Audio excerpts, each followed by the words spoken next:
All right, everybody, we're out here at the Hangar Hangout. This is a very unique car show. As you can see, we have the vintage Warbirds here and the classic cars. So we're going to get in here and let's go see what we can get into. Late 60s, I think it bled into the 70s too. With the great show with Mike Connors, Mannix. Remember Mannix? Man, didn't he always have the good cars? Yeah.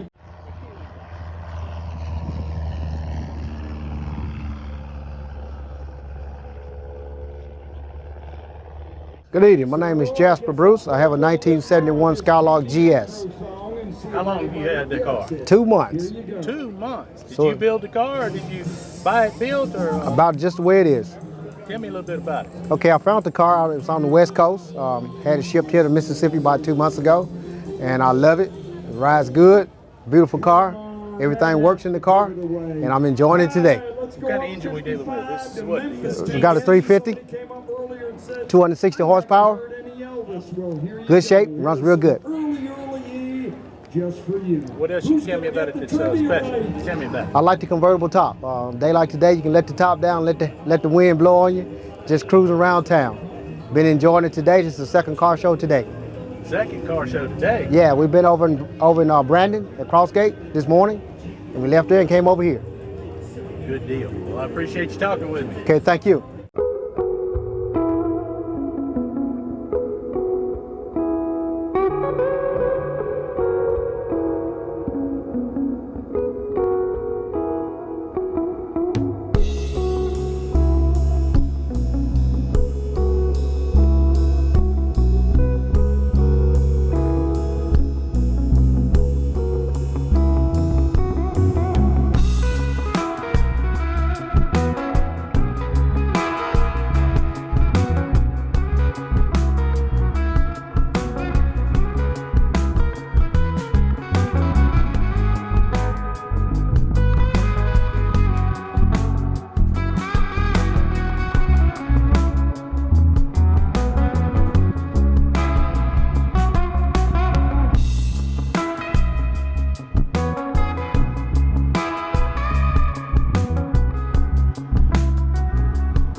Well, my name's Terry Jensen, live in Brandon, Mississippi, and I've got a 1976 280Z Datsun.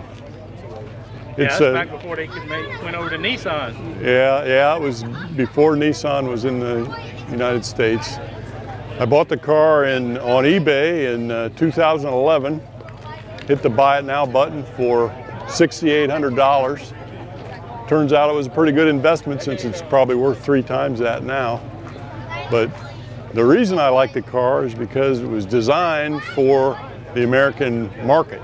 And I'm a tall guy and I fit fine in the car. It's a sporty car. It's got McPherson struts. It's got a 170 horsepower engine and gets up to probably 130 miles an hour. So I don't drive it that fast, but it is a lot of fun to drive. So what have you had to do or have done to the car? I bought the car pretty much as it looks. I've added the louvers in the back, and I put I put a different air cleaner on it, and I've put white face plates on the gauges so I can see it better with LED lights, and I put different headlights on it so it's a little brighter at night. So I've made it so I can drive it. It's my daily driver, so we take it on trips here and there. I probably put about 6,000 miles a year on it. It's just a fun car to drive, and I appreciate talking to you all about it. So, Well, I appreciate you sharing it with me. all right.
John McNamara. I got a 1966 Pontiac Gto. It's was my uncle's car. He passed away a few years ago. He bought it brand new. It's got 16,200 original miles on it. It's got a 389 tri-power engine. It's got a Hurst 4-speed inside manual, white interior. It's an original engine paint interior.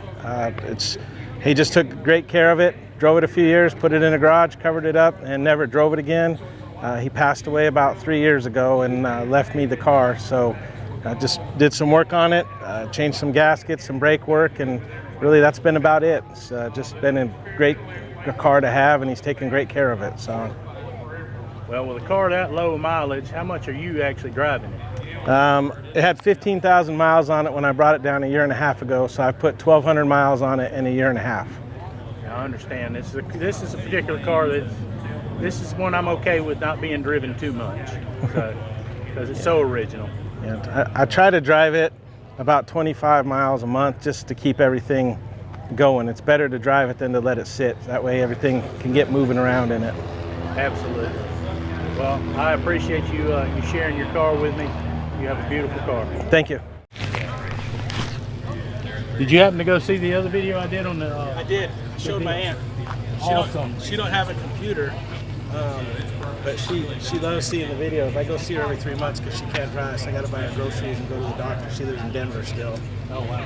My cousin lives with her son, but he's autistic, so he can't drive either. That's why I got the cars. So I show her videos, and then a few months earlier, I was at the show in Jackson. I got Best of Show and got to meet Dennis Collins. She knows who he is. My uncle just loved him. So she cried. She watched the video and just cried. She's like, if your uncle was alive, I'd be so happy. Someone's enjoying his car. But so I'll show her this one too. I'm gonna go see her again in November. So she just loves it. She loves to know that I'm taking him out. So he had a neighbor that lived with him for 30 years. Did you get one of those here? You got one. You got two. Okay. They were giving those out to Roddy Merritt, the organizer. Okay. He was on there. He got on their podcast. Okay. I know Roddy. Okay. You listen to any podcasts like we've been sitting around? Yeah. Check these guys out. I sure They're will. really good. Okay, I sure will. Yeah, she just said drive them. That's all she asked me to do. So that's what I've been doing. So I take them out. We pulled them out of the garage, and the guy next door lived there 30 years and never even knew the car was there. I'd never seen the car. I'm 50. When he passed, I was 47, and I'd never seen the car. I've only seen pictures of it. Because he drove it. I was born in '71, and he put it in the garage in front of it. And I never seen photos, but I'd never seen the car. Yeah. That sounds incredible. Thank you. Appreciate it. Thank y'all so much. Thank you.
Hard to believe, dead New Year's Eve 1985, so many years ago. Such great music. Ozzy and Harriet show. Ricky Nelson.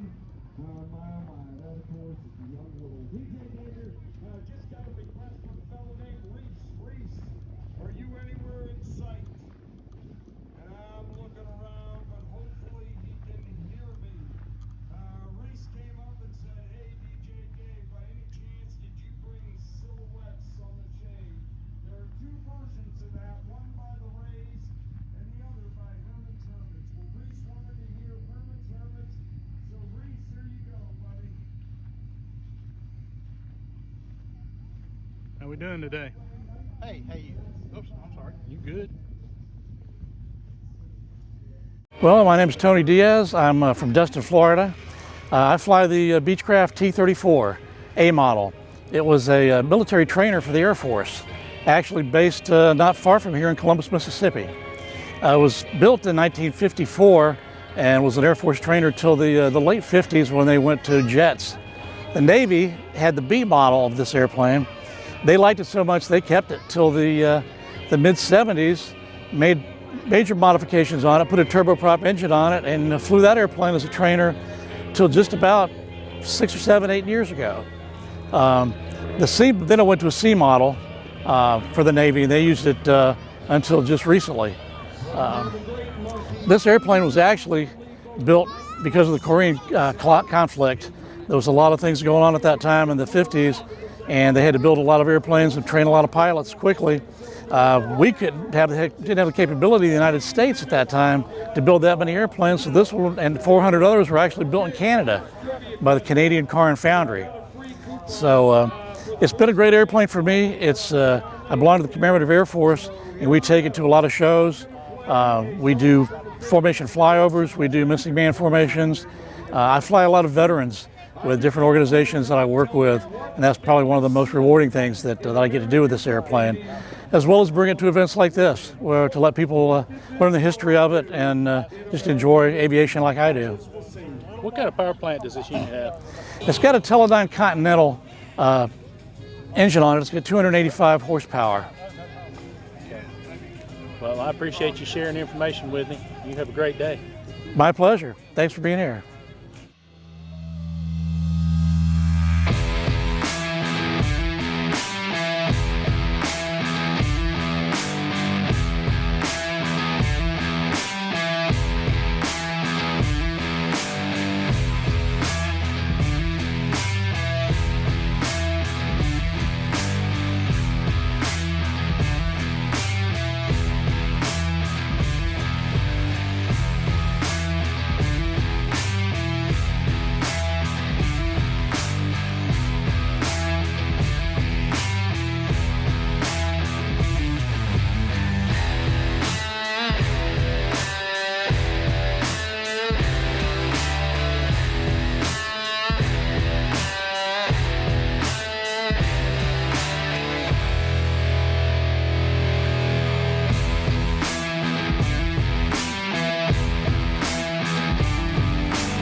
Waving at us.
All right, guys, I appreciate you coming along with me to the Hangar Hangover.